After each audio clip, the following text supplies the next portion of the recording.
Assalamualaikum warahmatullahi wabarakatuh. Perkenalkan, nama saya Ella Priani dengan NIM B1B1230065.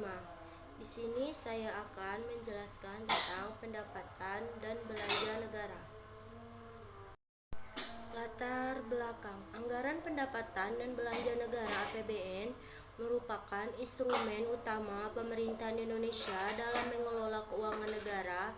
APBN disusun setiap tahun oleh pemerintahan dan disetujui oleh Dewan Perwakilan Rakyat sebagai rencana keuangan tahunan yang sangat penting dalam mencapai tujuan bernegara.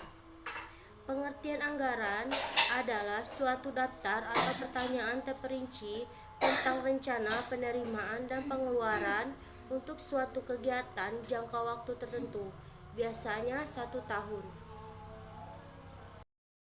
Dalam masa Orde Baru, anggaran belanja pemerintahan dikelompokkan menjadi anggaran rutin dan anggaran pembangunan forma APBN.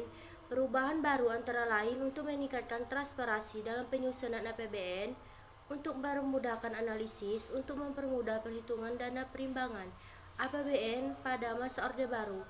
Pada masa Orde Baru, APBN dikelompokkan menjadi dua sisi. Yang pertama, sisi penerimaan dan sisi pengeluaran.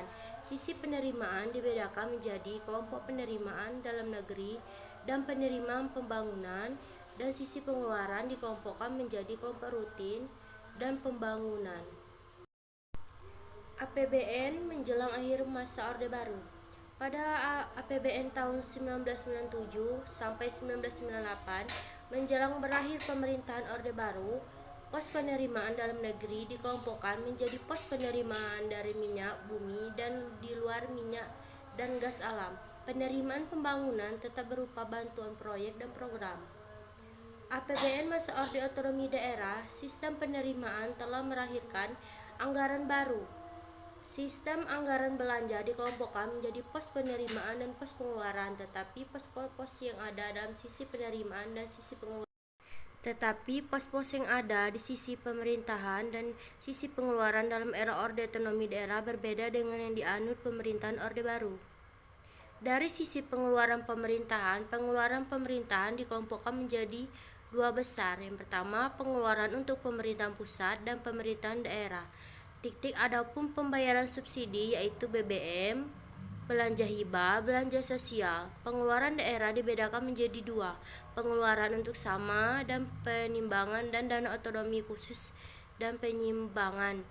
Penerimaan dalam negeri dibedakan menjadi penerimaan pajak, penerimaan bukan pajak, penerimaan dari sumber daya alam yang dimaksud. Pengeluaran daerah dibedakan menjadi pengeluaran untuk masa perimbangan dan otonomi khusus dan penyimpangan. Penerimaan dalam negeri dibedakan menjadi penerimaan pajak, penerimaan bukan pajak, penerimaan dari sumber daya alam. Yang dimaksud dengan dana pembiayaan adalah dana yang diperlukan untuk membiayai defisit APBN. Dana ini berasal dari luar negeri dan dalam negeri yang berupa pinjaman atau hutang. Kebijakan anggaran. Pada umumnya, anggaran dapat dipakai sebagai alat untuk mempengaruhi kecepatan peningkatan pendapatan nasional, memperluas kesempatan bekerja. Perekonomian tertutup. Berikut beberapa macam anggaran belanja. Yang pertama, anggaran belanja tidak diimbang. Biasanya dipakai sebagai alat politik anti konjuntur, ditempuh dengan jalan mengubah besarnya pengeluaran pemerintahan dan pajak. Tujuan untuk melunakkan fluktuasi produksi dan kesempatan kerja. Yang kedua, anggaran belanja seimbang. Anggaran belanja ini disusun sedemikian rupa sehingga pengeluaran pemerintahan dapat dibiayai dengan pajak. Kebijakan APBN, pengalaman Indonesia.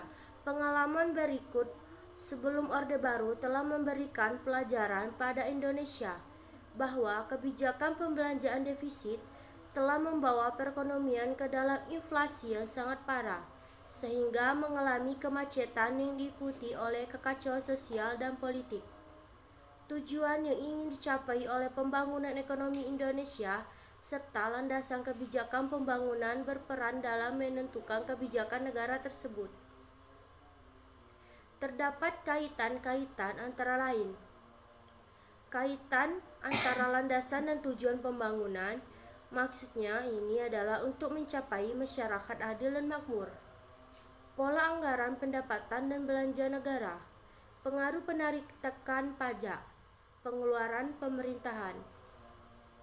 Kesimpulan, APBN sangat penting bagi pengelola keuangan negara sebagai perencanaan pengadilan dan kebijakan fiskal.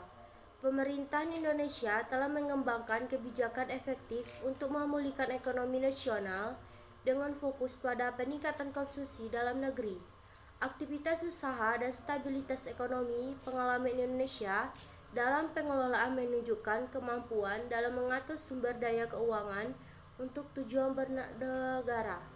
Sekian, terima kasih. Saya akhiri. Wassalamualaikum warahmatullahi wabarakatuh.